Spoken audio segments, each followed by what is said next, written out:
Greetings, fans, to another edition of the Gridiron Show. Today we're joined by assistant coach Aaron Hauser, the wide receivers coach for the Warriors. Coach, thanks for joining us. Thank you for having me. Appreciate it. Well, it's obviously a big week with Dickinson State coming to town, top 25 battle. Let's talk about the excitement of being top 25, playing a top 25 battle, playing for first place. And I think it's the NAIA National Game of the Week as well. Yeah. It is exciting, but it's just the next week for us. And so we've kind of been preaching ourselves on being 1-0 every week so far this year. And I think our kids understand how important the game is, but for us, we're not changing anything. We're just doing our thing, and it's important because it's the next one. And all the other stuff will come with it, but we're just focused on what we got to do right now. We got to go back and look at last week's game. Presentation, you guys go over there. You get the job done, but against a winless team, I guess people may have been surprised it was only 26-3.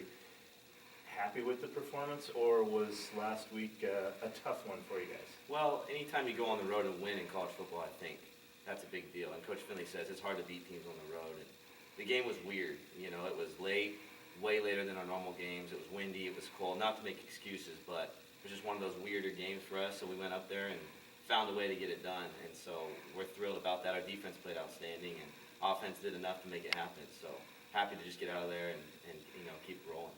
You mentioned the defense. 12 points allowed in the last 3 weeks, the last 3 games. Obviously, that's a phenomenal stat right there. How much does it help being an offensive coach to have the defense playing that well, to know if you guys don't click every time, the defense is going to be there? Right.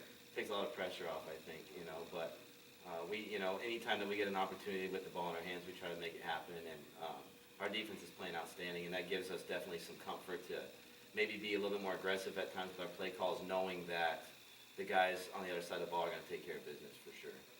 And a game like that, overcoming adversity with some of the turnovers and playing a tough team that obviously had a lot to play for because they wanted to make a statement and knock off a top 25 team.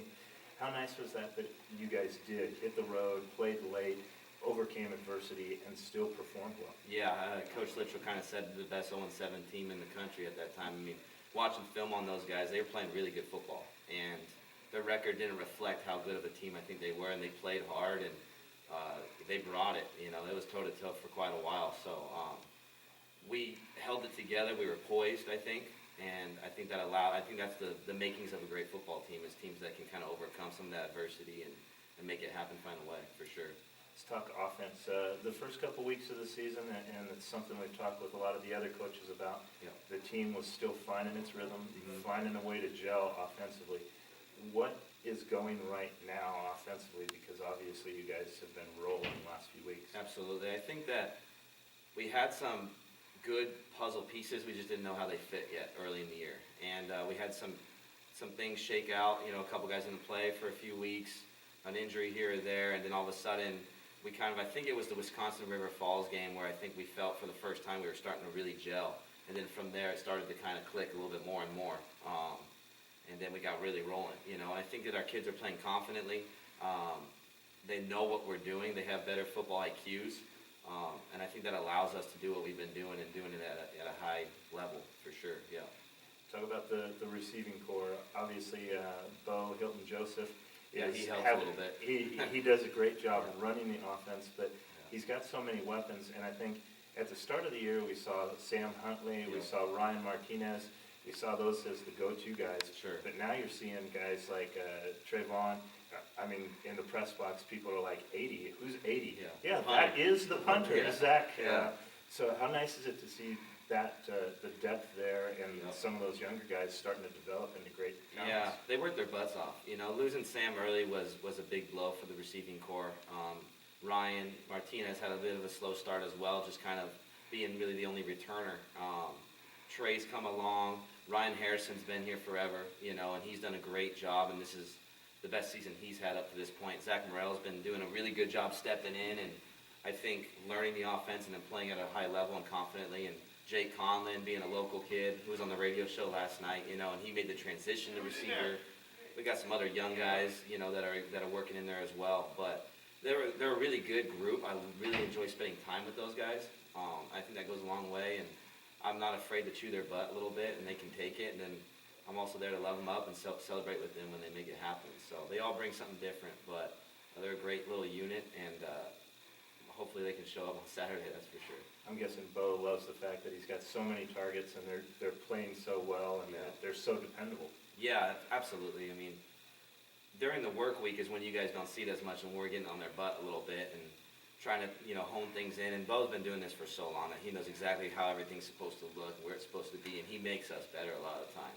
And so we don't try to overcoach them. We try to make sure that they understand the concept and what we're trying to do. And once they kind of hone that in, per se, then they were able to play fast, play physical, and do their thing out there on the edge for sure. So we got to talk about Dickinson State now. Let's start off with first conference game, fourth game of the season. You guys go up there. It was pretty balanced and maybe a little bit of a sloppy game too. For sure. How much has this team grown since that first time you guys met? Well, I don't know if we had an identity at the time, I think, but I think it's changed a little bit offensively speaking. Our defense played phenomenal up there, but we were able to take some things away from that. We got some new pieces to the puzzle that we're working in, and we're going to try to capitalize on things that we didn't do the first time, for sure. How much does it help playing the same team second time in the year, at least knowing tendencies and who to watch for? Yeah, that definitely helps when when you pop on the film and you're seeing yourself against them, not somebody else maybe running the same type of offense, but it's actually yours. But at the same time, it's always hard to beat a team for them twice and for us to win, for the first time against them this year. I mean, they know what to expect. They're going to throw some wrinkles. We're going to throw some wrinkles, and it's going to be a slugfest. We'll be toe-to-toe, that's for sure. Both teams in that game ran the ball pretty much the same as they passed it. It was pretty even, and defenses kind of won out the day. Yeah. Do you see that being the same kind of balanced attack for both teams, or do you just go with what's available? Yeah, Coach Littrell, we always talk about it. What are we going to do more? What are we going to do less? It doesn't matter. We're going to take what they give us. Like kind of what you said, we feel good on the edge. Got a pretty damn good running back there, and a couple other guys that can run the ball well too. So, what they give us and what we do on offense, we'll see what's working, and we'll roll with that for sure. So, how much of the big mystique of this game being a top 25 game? We won't say it's for the conference championship because whoever wins this one, Valley City State's waiting for their bid at the conference title too. Right. But it has a lot of impact in terms of everything that's going on in the season. Yeah. Me personally, I really don't even know too much about what's going on. We're so focused, I think, honed in as a team, as a coaching staff, with our units, our position groups, that it's just another week, and Dickinson State's a big one. We know that. The kids know that. We have very smart players. That's why we love them. They know what's at stake. So do we, but we're not going to change what we do. We've done everything this week the same that we've done every other week. We're going to ride the horse that got us here. So it's on, and how the cards fall when it's all said and done is how they fall. So it'll also be senior day. How much? Right. I guess that maybe changes a little bit of the focus away from being a big game, and it's a fun day too. How much does that play into the weekend? It's got to be fun for those guys, have family in town, and get to celebrate that. Yeah, I think probably emotionally a little bit more for them. Last time suiting up in the black at home, but proud of those kids that have made it. Not an easy thing to do by any means. And so, yeah, I think maybe it adds a little bit. I think there'll be an extra, whatever it is, 10, 15 minutes before the game to do that, but I think for the most part we'll celebrate that, and then we'll buckle up the chin straps and we'll be ready to rock. So. Looking at Dickinson State, you know them. Is there something you guys have to do to beat them?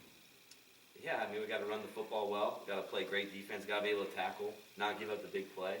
I need my guys to do some things out on the edge. I'll be on their butts, that's for sure. But if we take care of business, if Coach Litchell's been preaching, if everybody does one little thing to be better this week, we'll beat Dickinson State. So that's kind of what we've been preaching this week. Every position coach went up to their kids and said, I need you to do this. You can do this. You can hone in on this little thing of your game. And all 22 guys do that. Let's see where we fall when this thing's said and done. So a little bit of a team before self mantra there, for sure. Well, I appreciate your time, Coach. I know you guys got practice in a little bit. Fans, want to remind you, it's the final home game. It's senior day. It's Dickinson State, a top 25 battle. It's going to be the nicest day of the week. It's going to be sunny. It's going to be semi-warm.